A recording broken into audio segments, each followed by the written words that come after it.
मसीह की मैं आपका स्वागत करता हूं परमेश्वर के दास most reverend bishop doctor Sunil Paul के फेसबुक पेज से।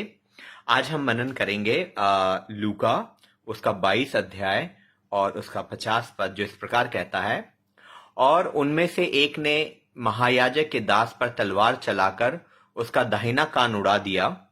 इस पर यीशु ने कहा, अब बस करो, और उसका कान छूकर उसे अच्छा किया।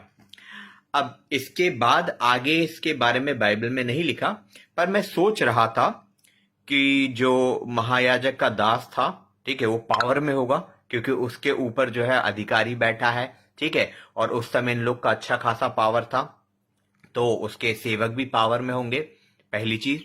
दूसरा, पब्लिकली उसको उसका कान काट दिया, ठीक है, तो उस एक तरीके से गुनाह है, ठीक है।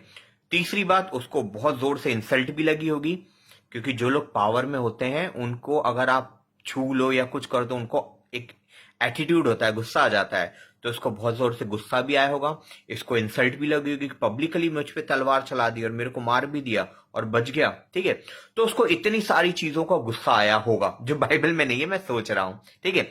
तो उसको गुस्सा आया होगा और जाहिर सी बात है, और उसने सोचा होगा कि अब मैं जाऊंगा, क्योंकि कहानी कटा था, मरा नहीं था, तो उसने कहा अब मैं जाऊंगा महायाजक के पास और इसकी शिकायत करूंगा, उसको जेल में डलवा के मानूंगा।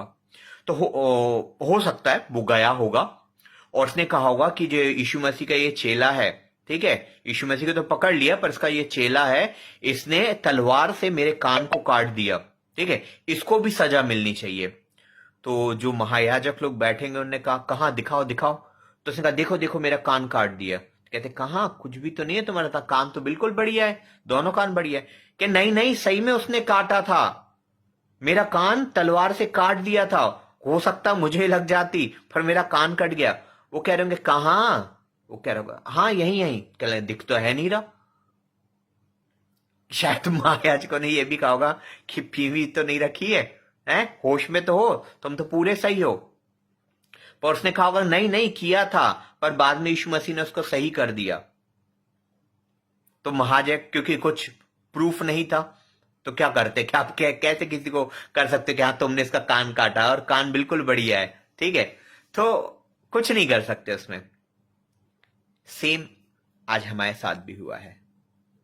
हमने पाप किया, परमेश्वर ने हमारे पापों को धो दिया, माफ किया और साथ साथ धो दिया।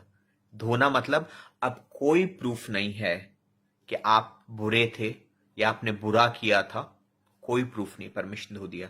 ना केवल पुराने, क्योंकि आप जब तक इस पृथ्वी पर रहेंगे कुछ ना कुछ आपसे बुरा होता रहेगा, और परमेश्वर ने से आपके पैदा होने से आपके मृत्यु के दिन तक जो भी होगा, परमेश्वर ने माफ कर दिया और धो दिया है।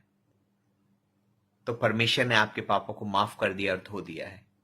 अब ये इसलिए बाइबल में कहा गया है कि आप मोल लिए गए हैं, आपका दाम चुकाया गया है। अब हमारा काम क्या बनता है? पहली चीज, हम बचाए गए हैं, हमें खुश रहना है, हम खुश रहना है कि हम बचाए गए हैं, हमारे पाप धो दिए गए हैं, हमें माफी मिल गई है। और जिसने बचाया है उससे संगति रखें।